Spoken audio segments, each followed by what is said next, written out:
اعوذ باللہ من الشیطان الرجیم بسم اللہ الرحمن الرحیم وسارعوا الى مغفرة من ربکم وجنة عرضها السماوات والارض اعدت للمتقین صدق اللہ العظیم۔ سورہ آل عمران آیت نمبر 133۔ اللہ تعالیٰ فرماتے ہیں کہ دوڑ کر چلو اس راہ پر جو تمہارے رب کی بخشش اور اس جنت کی طرف جاتی ہے جس کی وسعت زمین اور آسمانوں جیسی ہے، اور وہ خدا سے ڈرنے والے لوگوں کے لیے تیار کی گئی ہے۔ دوڑ چلو کیوں؟ کیونکہ موت انتظار نہیں کرتی۔ کل توبہ کروں گا، کل سے پڑھائی شروع کروں گا، کل سے کھانے کا روٹین بناؤں گا، کل سے نماز شروع کروں گا، کل سے غلط کام چھوڑ دوں گا۔ کل آ جائے گا، موت آ جائے گی اور ہم کچھ بھی نہیں کر سکیں گے۔ رہی بات دور کی امید کی، تو ہم سب یہ مان کر بیٹھے ہوئے ہیں کہ موت بہت دور ہے۔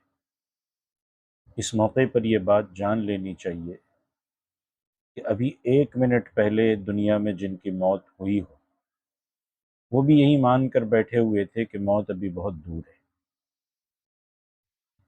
دوڑ چلو، کیونکہ چند لمحوں کی تاخیر کبھی کبھی پوری زندگی کے لیے نقصان کا سبب ہوتی ہے، اور پھر ایک ایک چیز یاد آ جاتی ہے، اس پر افسوس کرتے ہیں، لیکن اس وقت کا افسوس کرنا کوئی فائدہ نہیں دیتا ہے۔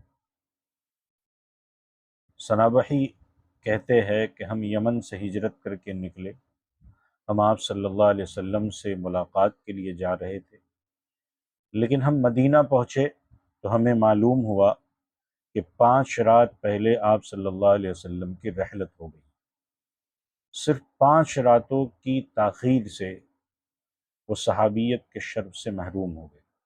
لہٰذا جلدی کرو، کیونکہ 1 گھنٹے کی بھی تاخیر ہمیں جنت سے محروم کر سکتی ہے۔ کیونکہ اللہ قرآن میں فرماتے کل نفس ذائقۃ الموت، ہر جاندار کو موت کا مزہ چکھنا ہے۔ وَنَبْلُوكُمْ بِالشَّرِّ وَالْخَيْرِ فِتْنَةً، اور اللہ کہتے ہم اچھے برے حالات میں ڈال کر تم سب کی آزمائش کر رہے ہیں۔ وَإِلَيْنَا تُرْجَعُونَ، اور آخر کار تمہیں ہماری ہی طرف پلٹنا ہے۔ تو موت ایک ایسا پیالہ ہے جسے ہر کسی کو ایک نہ ایک دن منہ سے لگانا ہے، مومن کو بھی، فاجر کو بھی، نبی کو بھی، ظالم اور جابر کو بھی، جنوں کو بھی، فرشتوں کو بھی۔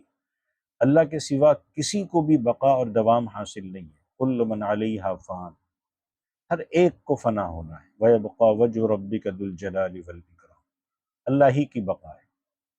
اور موت کہانی کا ختم نہیں ہے، بلکہ اس سے بالکل الٹا، یہ تو کہانی کی شروعات ہے، کیونکہ ایک مختصر سی زندگی ختم، ایک ہمیشہ ہمیش کی زندگی کی شروعات۔ اور موت سے اچھا واعظ اور نصیحت کرنے والا کون ہو؟ ابو نواس اپنی شراب نوشی میں، شراب پینے کے لیے بڑا مشہور تھا، بڑا عربی شاعر تھا۔ اس کا ایک نیک پڑوسی تھا جو اسے بار بار اللہ کی طرف بلاتا تھا، شراب چھوڑنے کے لیے کہتا تھا۔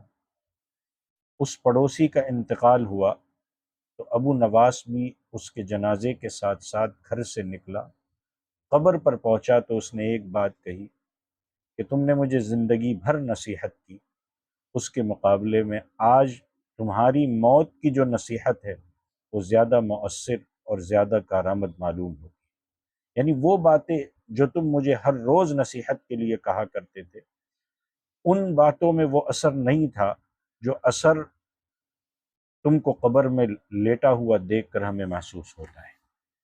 تو اللہ تعالیٰ نے جو فرمایا سورہ آل عمران میں کہ وَسَارِعُوا إِلَى مَغْفِرَةٍ مِّن رَبِّكُمْ، اس رب کی طرف دوڑ پڑو۔